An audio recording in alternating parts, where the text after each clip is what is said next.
Artificial Frontier Artificial Podcast. Frontier Artificial Podcast. Frontier Podcast. Artificial Frontier Artificial Podcast. Frontier Artificial Podcast. Frontier Podcast. Artificial Frontier Artificial Podcast. Frontier Artificial Podcast. Frontier Podcast.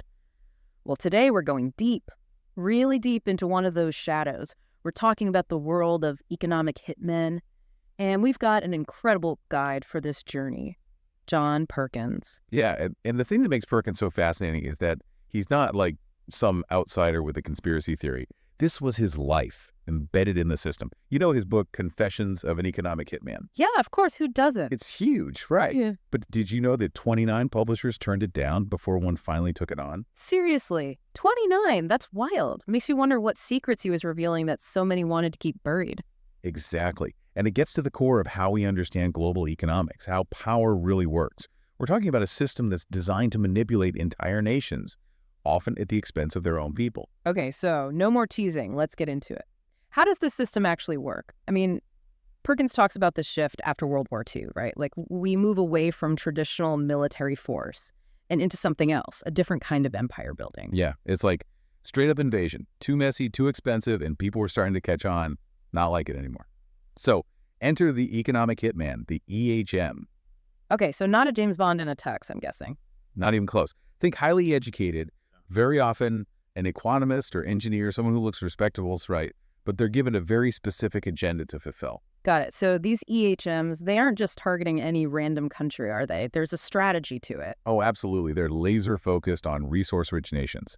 We're talking oil, minerals, prime agricultural land, anything that corporations are thirsty for. And that's where this whole thing kicks off. Okay, so target identified. What's the next move in this, global game of chess? All right, picture this, the debt trap. Organizations like the World Bank and the IMF, they come in offering what seem like incredibly generous loans. They frame it as development aid, right? Big infrastructure projects, stuff that sounds good on paper, but There's always a but. these loans, they come with all these conditions and stipulations. Interest rates, repayment schedules, it's designed to make it almost impossible for these countries to actually repay. It's like setting them up to fail from the very beginning. You got it. So now the country is entangled in this web of debt. Enter, stage right, the American corporations. And I bet these aren't just any corporations. We're talking big players. Big doesn't even cover it. Think Bechtel, Halliburton, the heavy hitters, right? Yeah. And they come in with promises of jobs, development, all these great things.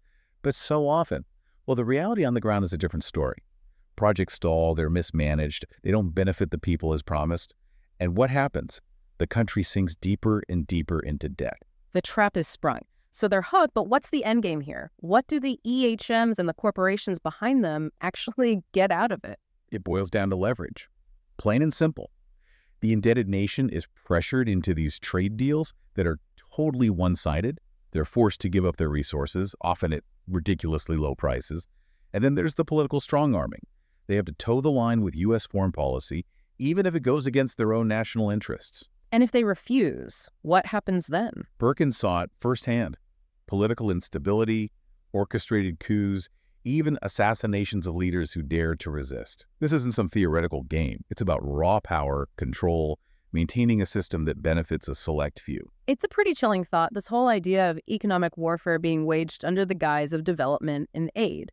But then, and this is what I find even more unsettling, Perkins says this EHM model, it's not just for developing nations anymore. Yeah, that's where it gets really interesting and scary. He argues that developed countries, even the U.S. and those in Europe, they're finding themselves increasingly vulnerable to these very same tactics. So this isn't just happening over there somewhere. This system, these tactics, it's like hitting closer and closer to home. Makes you wonder, are we, even in the developed world, really as in control as we think we are? That's the question, isn't it? The one Perkins really forces us to confront. And to understand how this plays out in the real world, he takes us to Ecuador. Ecuador, this wasn't just some abstract case study for Perkins, right? Oh, no, not at all. He was there, lived and worked there. He saw the human impact of these policies up close. Absolutely. Yeah, firsthand. And he describes it, the destruction of indigenous communities in the Amazon. The Amazon, we always hear about this, but it's so hard to grasp the reality. Perkins makes it real.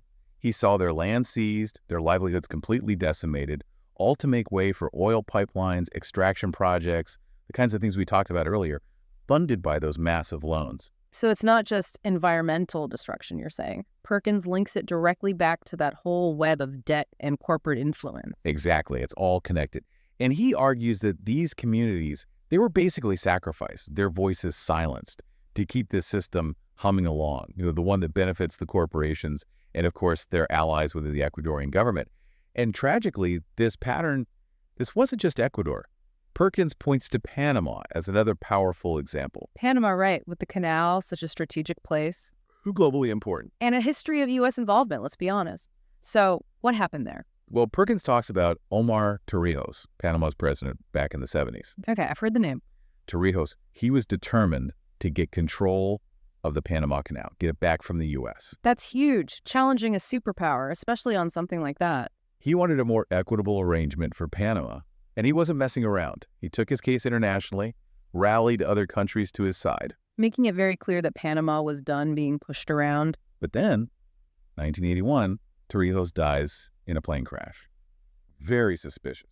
Just as he was about to secure this deal with the U.S. for control of the canal, you can't help but wonder, was it really an accident? Perkins grappled with that, especially because of his own role in Panama at that time. He talks about how he was tasked with bribing Panamanian officials, part of that whole pressure campaign, to make sure the U.S. stayed in control. It was only later that he realized he was just a pawn, really. And Torrijos, he was a target. They wanted him gone to protect this system, the system that's designed to extract wealth and maintain control. It's a lot to process, I know. It really is. And it's a reminder that this isn't just about numbers and theories. We're talking about people's lives here. Exactly. Real lives impacted, lost even in this struggle for power on a global scale. And sadly, it feels like these stories, they just keep repeating themselves all over the world. And Perkins argues that these aren't isolated incidents, oh, that's too bad, but it's a one-off.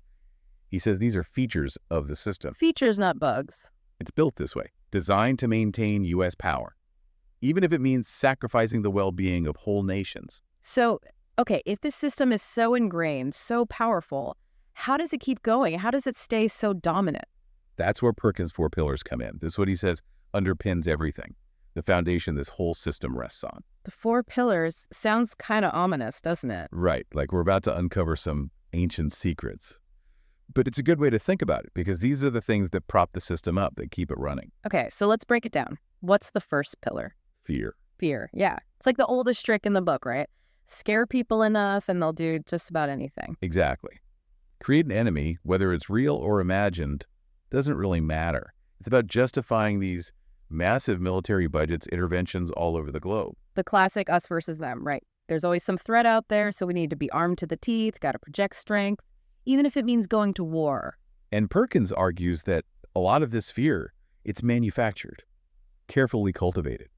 Through the media, through political speeches, even pop culture plays a role. He points to the Cold War, the war on drugs, the war on terror. And each one of those, it's like this wave of fear that washes over everything. And it works. We pour money into the military.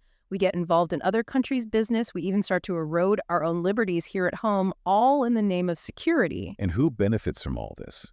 From this environment of perpetual fear? The corporations, the ones raking in the profits from military contracts, from exploiting instability, from selling us all the surveillance technology we seem to need these days. It's a vicious cycle. Okay, so fear, that's the groundwork, right? It creates the context for this whole system to operate. What about the second pillar? How does that fit into this global power structure? Debt.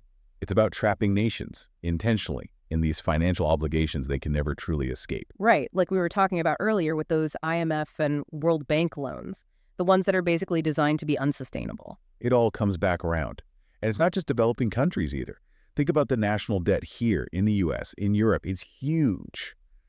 And so many people, they're drowning in credit card debt, student loans. It does feel like we're all just trying to keep up, always one step behind, never quite reaching that sense of financial security. Exactly. And that feeling, that anxiety of never having enough, that leads us right into the third pillar. Which is? Anxiety over insufficiency.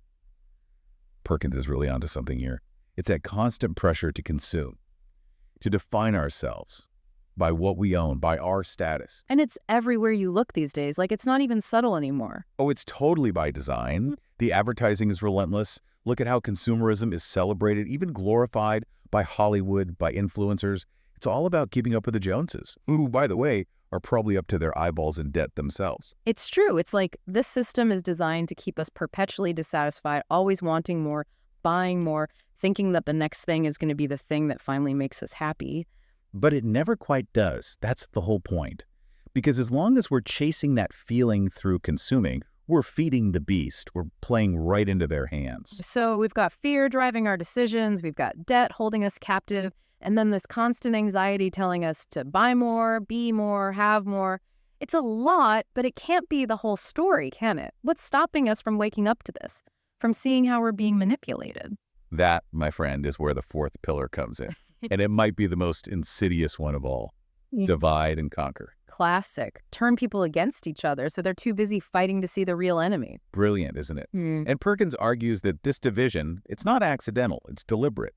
Whether it's through partisan politics, left versus right, or social divisions, even these manufactured culture wars. It's everywhere, this constant polarization. We demonize anyone who disagrees with us, and it's exhausting. And I think you're right. It makes it impossible to have real conversations, to actually work together to change things. Exactly. And while we're all at each other's throats, arguing on social media, the real power brokers, the ones calling the shots, they're loving it. It's all going according to plan. It's bleak. The system that Perkins lays out, it feels so big, so rigged. But he doesn't leave us completely hopeless, does he? There's got to be something we can do to fight back against this. What does Perkins suggest? He says it starts with awareness. Once you see the patterns, the tactics being used, it's like you can't unsee it. You start to spot it everywhere. And that awareness, it's empowering because then you can start making different choices. So it's about becoming more aware of how we're being manipulated, questioning the narratives we're being fed, looking for those hidden agendas. What else can we do? Perkins is a huge advocate for alternative media. News sources that aren't beholden to corporate interests, that can provide a different perspective. So diversify our information diets. Get out of our echo chambers and actually listen to different viewpoints. Yes, and it's not just about information, it's about action too. Perkins says we need to be more engaged citizens. Hold our elected officials accountable. Demand more transparency from the government, from corporations. Use our voices, our votes, our wallets even, to create a system that actually puts people and the planet first. Exactly. And this leads to what might be Perkins's most radical and hopeful idea. He wants us to rethink our definition of success, to step off the consumerist treadmill that leaves us so perpetually empty. It's about recognizing that real fulfillment, it doesn't come from material things. It comes from connection, from community, from contributing to something bigger than ourselves. And that shift in values, in priorities, that's where the real power lies. That's how we can start to dismantle this system from the inside out. It's about recognizing that we have a choice, both individually and together. Because the first step to breaking free is recognizing that we're trapped in the first place. And that's really what Perkins' work is all about. It's a call to action disguised as a confession. It's a powerful reminder that knowledge is power and that even in the face of these massive systems, we still have choices to make. Choices that can create a more just and sustainable world. So there you have it, a glimpse into the world of economic hitmen, guided by John Perkins' own experiences. We've covered a lot of ground today, from the mechanics of the system to the 4 pillars that prop it up. But most importantly, we've explored how we can resist, how we can reclaim our power, and how we can create a different kind of future, one where people and the planet come before profit and endless growth. We hope this deep dive has inspired you to learn more, to get involved, and to join the movement for a more just and equitable world. Until next time, keep asking those tough questions and keep fighting for a better tomorrow.